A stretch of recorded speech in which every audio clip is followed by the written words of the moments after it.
Coba kita lihat 1 Korintus. Pasal 14.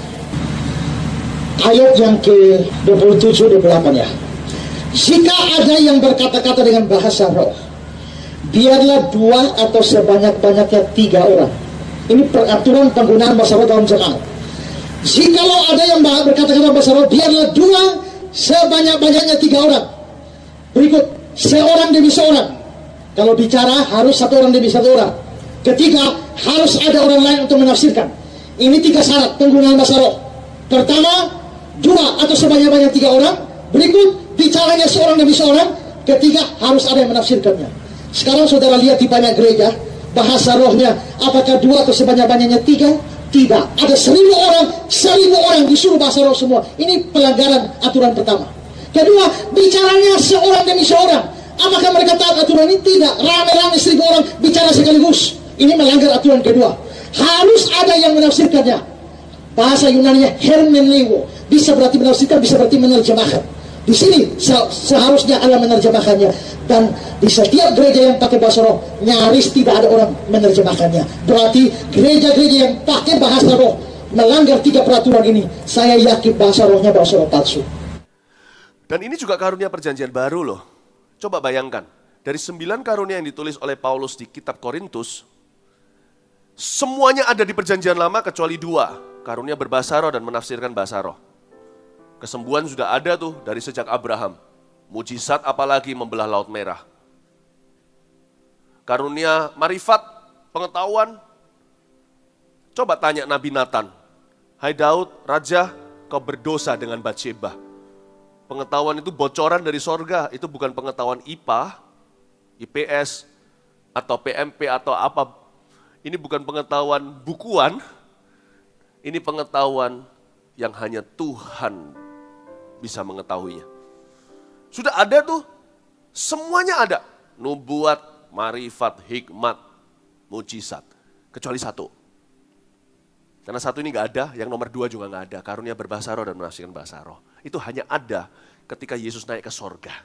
Ini karunia perjanjian baru. 10 hari itu salah satu tugas Yesus adalah menciptakan bahasa ini dan mencurahkannya bersama dengan Roh Kudus. Luar biasa. Makanya Yesus berkata, jangan pegang aku, hai Maria Magdalena, aku belum pergi kepada Bapa. Tugasku belum selesai maksudnya. Aku masih harus mencurahkan dan memberikan kepada gerejaku kode doa yang tidak bisa dipecahkan. Bahkan oleh setan dan oleh pendoanya sendiri, yaitu orang yang mendoakannya tidak mengerti.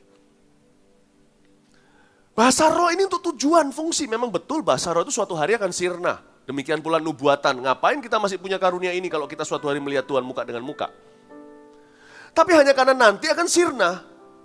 Sekarang masih perlu saudara, kita masih hidup di dunia, terbatas waktu dan dikelilingi oleh orang berdosa. Kita perlu hidup berkemenangan. Kita perlu berdoa untuk masa depan dan karunia bahasa roh, fungsinya ya demikian. Siapa bilang bahasa lidah sudah tidak ada? Masih, Yesus belum datang kembali. Nanti di sorga nggak ada. Buat apa? Tapi sekarang masih perlu saudara, ayat 2. Siapa yang berkata-kata dengan bahasa roh tidak berkata-kata kepada manusia. Tetapi kepada Allah, lihat itu, berarti bahasa doa. Berarti fungsi daripada bahasa lidah, pertama-tama adalah doa. Selain yang kita ketahui, efek sampingnya adalah, efek langsungnya adalah memperoleh keberanian untuk bersaksi sampai ke ujung dunia. Kalau Roh Kudus turun, kau akan menerima kuasa. Tapi bahasa roh jelas-jelas dijelaskan di Korintus, jauh setelah Pentakosta, seorang rasul mencatat fungsinya. Dia berkata, siapa berbahasa roh tidak berkata sama manusia, tapi berkata kepada Allah. Sebab tidak ada seorang pun yang mengerti bahasanya. Lucu, ada orang yang berkata karena bahasa lidah itu tidak bisa dipahami artinya, jadi kita tidak usah mengucapkannya. Hanya karena kita tidak mengerti di sebelah sini, bukan berarti tanpa arti loh. Pernah dengar nggak orang bicara bahasa Korea? Orang Indonesia nggak ngerti bahasa Korea, rasanya setiap kalimat mereka sama ya. Padahal di sebelah sana, itu spesifik vocabulary, kanji, dan juga grammar saudara. Karena itu orang yang berbahasa roh harus beriman dia berbicara kepada Allah. Ada artinya di sebelah sana. Lalu dikatakan di sini garis bawah itu kalimat terakhirnya sebelum penutupan ayat 2. Ia mengucapkan hal-hal yang rahasia. Rahasia. Mengapa rahasia? Karena masa depan itu rahasia bagi kita. Orang yang berdoa dengan akal budinya hanya berdoa sesuai pengalamannya, bahkan traumanya. Atau ekspektasinya lah ya. Dia tidak bisa mendoakan apa yang matanya belum lihat, telinganya belum dengar, apa yang belum muncul dalam hatinya. Dia tidak bisa ready, tidak bisa siap akan hal-hal tersebut.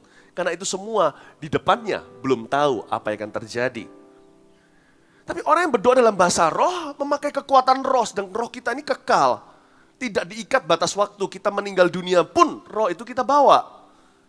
Jadi orang yang berdoa di dalam bahasa roh menaikkan doa-doa untuk masa depannya, melampaui pengetahuan otaknya dan pengalaman hidupnya. Karena itu bahasa roh sangat kental hubungannya dengan hidup berkemenangan. Di dalam bahasa lidah kita, yang kita tidak tahu adalah kita sedang mengucapkan perkara-perkara yang Tuhan mau lakukan di hidup kita, yang sifatnya mata kita belum lihat, telinga belum dengar, otak belum pikirkan. Dan kenapa rahasia? Karena masa depan kita. Gimana coba doakan masa depan kita? Paling kita cuma doakan harapan-harapan kita. Doa kita dari 100% paling 30% kena sasaran. Tapi bahasa roh 100% kena sasaran. Kalau gitu bahasa lidah aja. Loh, perlu juga berdoa dengan akal budi. Setelah doa itu kan kita perlu pegangan, kita perlu rema. Jadi harus pakai bahasa yang dikenal oleh manusia untuk kita bisa punya memori dan punya benang merah. Punya struktur doa. Tapi konten doa sendiri sebagian besar itu rohani. Bukan doa mental. Doa roh. Kenapa rahasia? Karena untuk mendoakan orang yang kita kenal aja kita tidak tahu gimana doakan secara tepat loh. Papa mama doakan anaknya. Anda doakan paling muter-muter ya kembali lagi cita-cita Anda dan harapan Anda untuk anak Anda. Anda tidak akan tahu apa yang akan dia hadapi esok hari. Apalagi nanti kalau dia sudah dewasa, jika anak Anda masih kecil dan belia. Kalau dewasa pun Anda gimana doakan pernikahannya, jodohnya. You need to pray ahead of, lebih dulu, lebih maju daripada apa yang setan mau lakukan dalam hidup anak-anakmu. Anda harus jangankan berdoa untuk anak, memahami dunia anak aja kita nggak ngerti kok. Musiknya anak kok bisa begitu aja kita geleng-geleng kepala, musik apaan tuh? Jadi kita bisa berdoa bagi keluarga kita itu jauh lebih ampuh.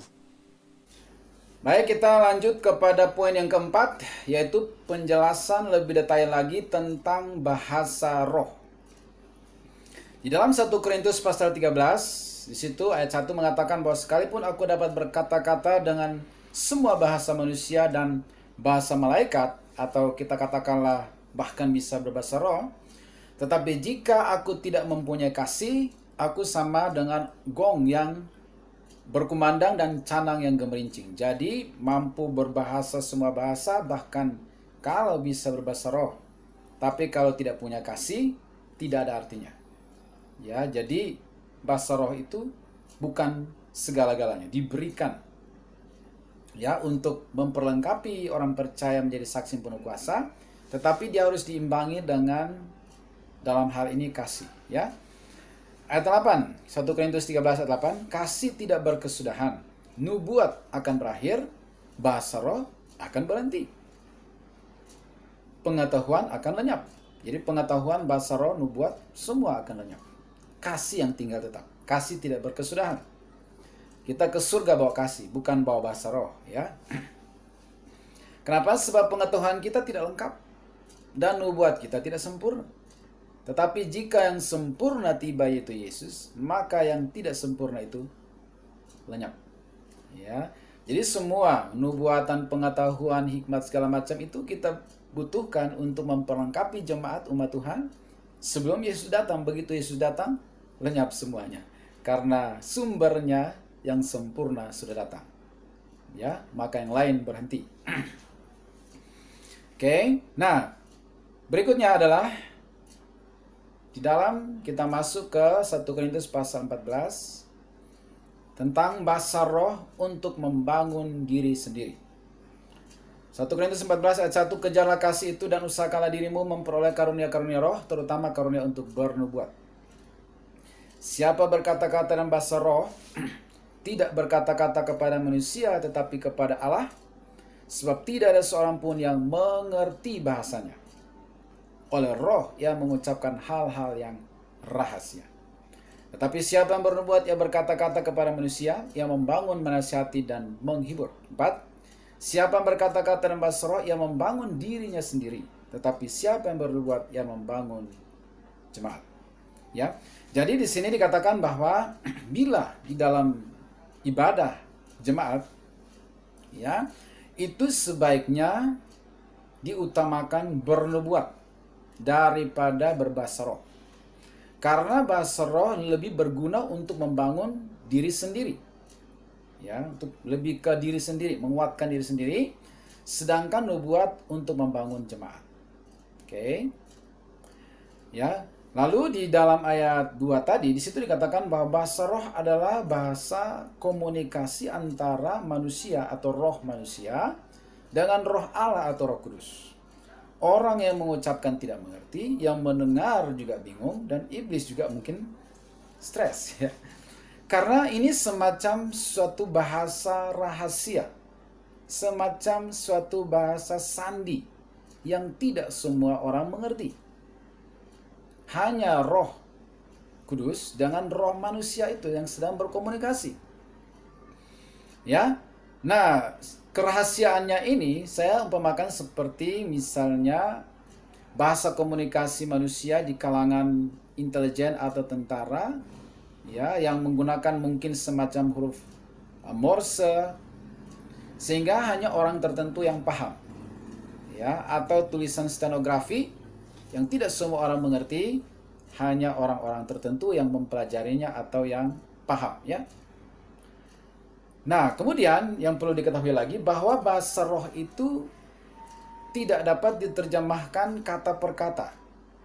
Karena dia ini bukan seperti bahasa manusia yang ada di kolong langit ini yang punya kosakata dan kamus yang bisa diartikan kata per kata.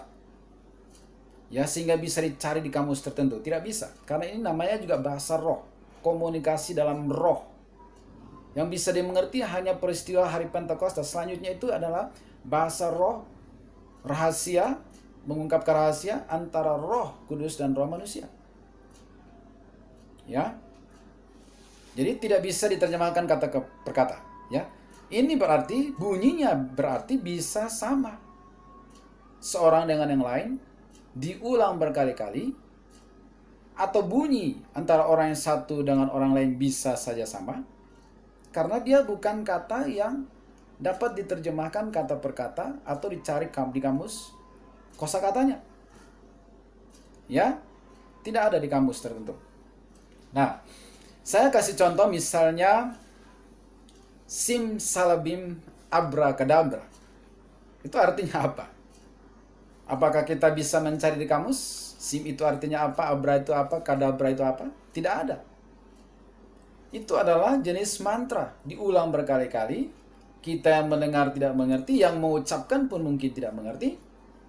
Tetapi orang yang mengucapkan itu tahu di dalam spiritnya, mereka meyakini bahwa mereka sedang terhubung, terkoneksi dengan kuasa yang lain, yang lebih tinggi dari mereka. Mereka sedang berkomunikasi secara spiritual dengan kuasa yang lain, sehingga ya, sesuatu bisa terjadi sesuai dengan apa yang mereka yakini dan hasil daripada komunikasi spiritual itu. Ya, seperti sim salabim abrakadabra itu, saudaraku, ya.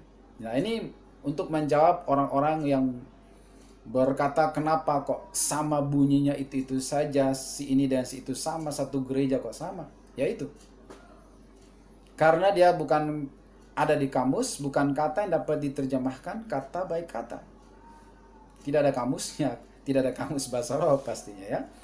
Nah, kemudian saya kasih contoh yang lain, ya, saudaraku.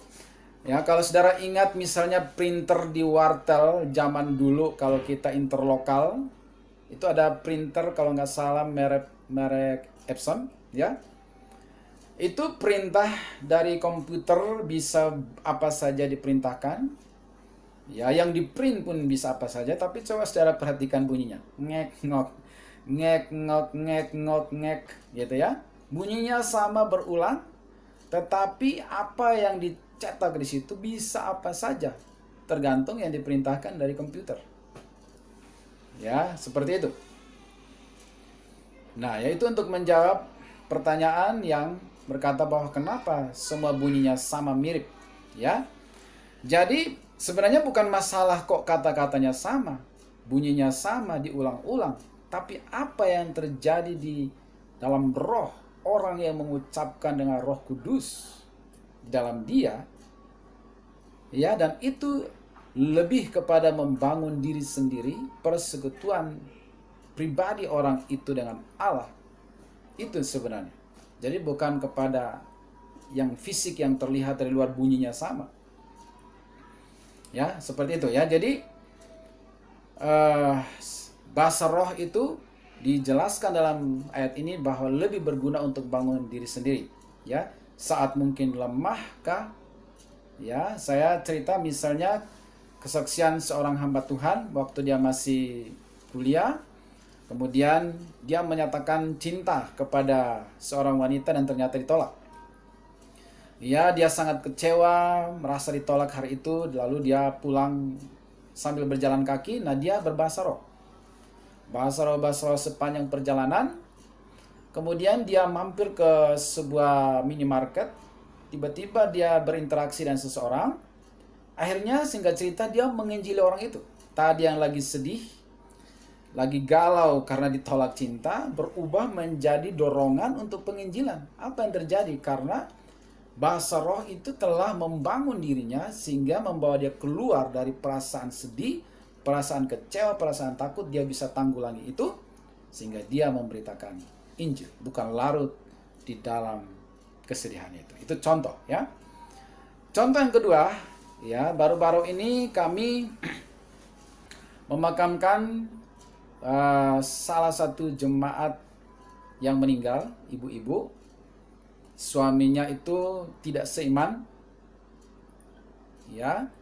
Jadi ketika dimakamkan ternyata ukuran peti jenazahnya itu dengan lubangnya itu nggak sama, ya. Jadi peti jenazahnya lebih panjang daripada lubang, sehingga kami harus menunggu beberapa saat untuk digali lagi ujung-ujung daripada kuburan itu supaya peti jenazah ini bisa masuk, ya. Jadi itu di tengah hari siang bolong, semua masing-masing ambil posisi menunggu selesai. Nah, saya menunggu sambil berbahasa roh dalam hati tentunya, ya. Berbahasa roh, ya, dengan intens di dalam hati saya sampai akhirnya teratasi dengan baik. Lalu sudah dimakamkan. Nah, biasanya di lagu akhir daripada penutupan ibadah, katakanlah ibadah pemakaman itu seperti itu kan, biasanya lagu katakanlah seperti Kami Memuji Kebesaran-Mu dan lain-lain. Tapi ketika saya berbahasa roh itu, tiba-tiba muncul atau diingatkan oleh Roh Kudus tentang satu lagu yang tidak lazim, ya. Kemudian saya ajak semua yang hadir untuk menyanyikan lagu itu, ya, di ujung atau di akhir pemakaman itu. Lebih dari segalanya ku ingin Kau Tuhan, emas, perak, dan permata tiada artinya. Tiba-tiba saya terharu dan menangis. Ya, padahal dari ibadah penghiburan, pelepasan jenazah tidak ada satu tetes air mata pun. Tapi saya begitu nyanyikan lagu ini, terharu menangis, semua ikut menangis. Lalu suami si ibu ini yang tidak seiman ini datang dan merangkul saya. Ini suatu hal yang sangat jarang terjadi.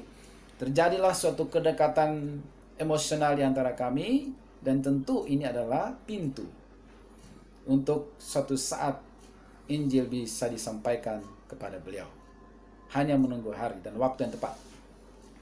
Ya, saudaraku, jadi itu hasil bahasa roh membangun diri sendiri dari situasi yang tidak terduga itu bisa teratasi dan bahkan endingnya seperti itu. Itulah guna daripada basroh. Jadi dia membawa suatu terobosan, ya, bahkan bisa menolong orang menanggulangi kepahitan. Jadi intinya membangun diri sendiri untuk tetap bisa melakukan apa yang menjadi perintah Tuhan, amanat agung, bersaksi ataupun menginjil. Ya, kerohanian yang lebih prima, stabil dan berkemenangan. Ya, kira-kira itu manfaat dari basroh. Ya, bahkan bisa lebih peka akan dimensi roh untuk melakukan suatu peperangan rohani. Ya, bisa diberikan suatu keberanian untuk bersaksi bagi Yesus. Ya, jadi memang bahasa roh ini lebih mengarah kepada membangun diri sendiri untuk mentransformasi diri, mengupgrade kerohanian hari lepas hari untuk menjadi saksi Tuhan Yesus yang penuh kuasa dan efektif. Jadi memang dia lebih kepada diri sendiri. Ya, makanya Paulus ingatkan bahwa kalau untuk jemaat itu harus lebih baik bernubuat daripada berbahasa roh. Ya. Oke, selanjutnya. Dalam jemaat sebaiknya bernubuat karena itu membangun, menasihati dan menghibur. Siapa yang berkata-kata dan bahasa roh, ia membangun dirinya sendiri, tetapi siapa yang bernubuat, ia membangun jemaat. Ya. Perhatikan ayat 5. Aku suka supaya kamu semua berkata-kata dan bahasa roh, kata Paulus. Tetapi lebih daripada itu supaya kamu bernubuat. Sebab orang yang bernubuat lebih berharga daripada orang yang berkata-kata dengan bahasa roh. Kecuali kalau orang itu juga menafsirkannya, sehingga jemaat dapat dibangun. Jadi bila dalam jemaat ada yang berbahasa roh, maka harus ada yang menafsirkan, baik orang itu sendiri atau orang lain. Ya. Nah, jadi sampai di poin ini, ya, kalau kita perhatikan apa yang terjadi atau dilakukan dalam gereja-gereja karismatik, ya, mereka sepertinya melakukannya, disadari ataupun tidak, ya, yaitu berbahasa roh lalu menafsirkannya sendiri. Ya, misalnya ada WL atau pengkhotbah yang dari mimbar dia berbahasa roh dengan terdengar atau pakai mikrofon begitu, ya. Setelah beberapa waktu kemudian muncul atau dia mengucapkan kata-kata seperti yang ditaruhkan Roh Kudus dalam hatinya untuk diucapkan. Misalnya, diberkatilah saudara sekalian, atau jangan takut, jangan gelisah hatimu. Setelah menit-menit dia mengucapkan bahasa roh itu. Itulah penafsirannya, ya. Bukan orang lain yang menafsirkan, dia menafsirkan diri sendiri. Dia sendiri yang menafsirkannya, ya. Oke, karena memang tadi saya katakan bahwa bahasa roh itu tidak ada kamusnya. Tidak dapat ditafsirkan kata per kata. Ya. Begitu juga dengan seorang WL. Sehabis nyanyi satu lagu, misalnya dia menyembah, kemudian dia katakanlah berbahasa roh dengan nyaring dan terdengar oleh seluruh jemaat. Itu kan orang bingung, tidak mengerti. Tetapi kalau menit berikutnya ada kata-kata yang diucapkan dalam bahasa yang dimengerti, bahasa Indonesia, seperti yang ditaruhkan oleh Roh Kudus saat dia berbahasa roh itu, maka itulah dia sedang menafsirkan bahasa roh yang tadi sebelum dia katakan, tetapi bukan orang lain menafsirkan, melainkan dia menafsirkannya sendiri. Jadi kalau dalam pasal ini, syaratnya adalah harus ditafsirkan oleh orang lain. Kalau tidak ada orang lain, harus ditafsirkan oleh diri sendiri. Ya, dan saya pikir itu sudah dilakukan, sadar ataupun tidak sadar, di dalam gereja-gereja karismatik, ya. Atau di dalam suatu pelayanan pelepasan. Ya, ada roh jahat yang mengganggu seseorang, kemudian orang yang melayani ini harus berbahasa roh, bukan untuk mengusir setan, ya, tetapi untuk mengerti apa roh yang sedang mengikat orang ini. Setelah dia paham atau diberi inspirasi oleh Roh Kudus tentang apa yang perlu diusir atau roh apa yang sedang mengikat orang ini, maka dia bisa doanya lebih spesifik. Itu, ya, jadi membangun roh, bersekutu dengan roh Allah untuk mendapatkan suatu pesan untuk dilakukan. Oke. Kemudian ayat 6. Jadi saudara-saudara, jika aku datang kepadamu dan berkata-kata dan bahasa roh, apakah gunanya itu bagimu? Ya, memang kalau diucapkan tanpa diterjemahkan nggak ada guna. jika aku tidak menyampaikan kepadamu penyataan Allah atau pengetahuan atau nubuat atau pengajaran. Jadi lebih penting dalam jemaat itu adalah penyataan Allah, pengetahuan firman, nubuat, pengajaran firman agar jemaat kuat di dalam firman dan tidak mudah digoyahkan oleh berbagai angin pengajaran. Ya, sedangkan bahasa roh itu pakailah di dalam doa-doa pribadi saat teduh untuk membangun diri sendiri, atau kalau itu dilakukan oleh seorang pelayan Tuhan dari mimbar dan terdengar oleh seluruh jemaat, maka dia harus pastikan bahwa ada yang dia dapatkan dari hasil persekutuan itu untuk dia sampaikan sebagai penafsirannya kepada jemaat. Ya, jadi itu lebih baik kalau tidak ada didapatkan penafsirannya oleh diri sendiri atau orang lain, sebaiknya itu dipakai dalam doa-doa pribadi, doa-doa syafaat saat teduh dan lain sebagainya yang lebih kepada membangun diri sendiri. 13. Karena itu siapa yang berkata-kata dalam bahasa roh, ia harus berdoa supaya kepadanya diberikan juga karunia untuk menafsirkan. Ya, jadi kalau nggak ada orang lain yang menafsirkan, dia harus berdoa supaya dia bisa menafsirkannya sendiri. Ya, jadi ini adalah prinsipnya. Ya, bahasa roh di tengah jemaat harus diterjemahkan oleh orang itu sendiri atau oleh orang lain. Ya, walaupun saya perhatikan bahwa diterjemahkan oleh orang lain itu sangat jarang, hampir tidak pernah. Tetapi diterjemahkan oleh diri sendiri, saya kira itu ada, walaupun tidak disadari itu sebagai penafsiran oleh diri sendiri. Ya. Oke, ayat 18. Aku mengucap syukur kepada Allah bahwa aku berkata-kata dengan bahasa roh lebih daripada kamu semua. Jadi Paulus pun berbahasa roh lebih dari kamu semua, katanya ya. Tapi dalam pertemuan jemaat aku lebih suka mengucapkan 5 kata yang dapat dimengerti untuk mengajar orang lain juga, daripada beribu-ribu kata dengan bahasa roh. Ya, selanjutnya dalam ayat 21 di situ dikatakan bahwa dalam hukum Taurat, dan ternyata yang dimaksud adalah kitab Yesaya 28 ayat 11 sampai 12, ada tertulis, oleh orang-orang yang mempunyai bahasa lain dan oleh mulut orang-orang asing, aku akan berbicara kepada bangsa ini, bangsa Israel, namun demikian mereka tidak akan mendengarkan aku. Firman Tuhan. Ya, jadi di dalam perjanjian lama Tuhan sudah memakai bangsa lain yang bahasanya asing bagi orang Israel, logatnya ganjil, tapi orang Israel tidak mendengarkan. Ya, penyebab terbesarnya mungkin karena tidak mengerti. Ya, karena bahasa itu adalah alat komunikasi, sarana komunikasi yang harus dimengerti. Ya, karena iman timbul dari pendengaran dan pendengaran akan firman Allah. Ya, contoh. Misalnya ada orang berbicara kepada saya dalam bahasa Jerman. Sekalipun itu adalah kabar gembira bahwa saya akan dapat uang 1 M. Ya, tapi saya tentu tidak akan bergembira karena saya tidak mengerti apa yang dia maksud. Kecuali setelah dia berbicara bahasa Jerman, dia terjemahkan ke bahasa Indonesia, maka saya pun menjadi mengerti. Atau ada orang lain yang bisa berbahasa Jerman dan sekaligus bahasa Indonesia, membantu menerjemahkan, baru saya akan mengerti dan bergembira mendengar kabar itu. Ya, itu pentingnya untuk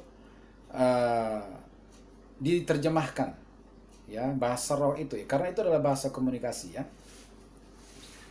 Kemudian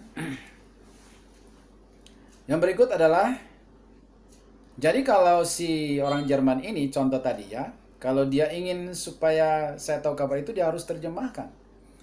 Atau minta orang lain terjemahkan. Tapi kalau berita itu tidak ada hubungan dengan saya, biarkan orang lain tidak bingung.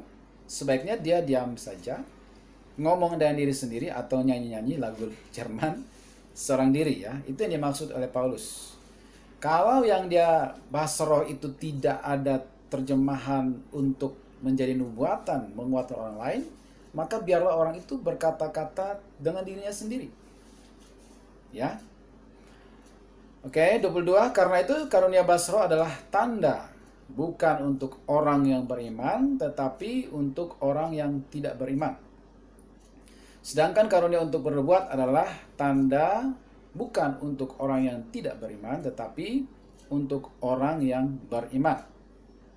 Ya, jadi artinya bahwa bahasa roh itu saudaraku, khususnya pada hari Pentakosta, ya itu dapat dimengerti orang lain supaya mereka bertobat. Ya, karena orang-orang yang datang pada waktu itu adalah dari segala bangsa dan mereka masih hidup dalam konsep pola masa perjanjian lama. Mereka hanya datang sebagai hari perayaan hari raya 7 minggu. Makanya terjadi suatu bahasa roh yang bisa mereka mengerti, menjadi tanda bagi mereka untuk bertobat, ya. Tetapi pengertian yang lain juga adalah bahwa bahasa roh yang dimaksud tanda untuk orang tidak beriman adalah, ya, bahwa itu memang harus diterjemahkan karena bisa membuat orang yang tidak percaya atau tidak beriman. Ya, karena kalau kita lihat di atas, di situ dikatakan bahwa bahkan Allah sudah memakai bangsa asing, logat asing untuk memperingatkan bangsa Israel pun mereka tidak mendengar. Karena ya tidak mengerti. Ya.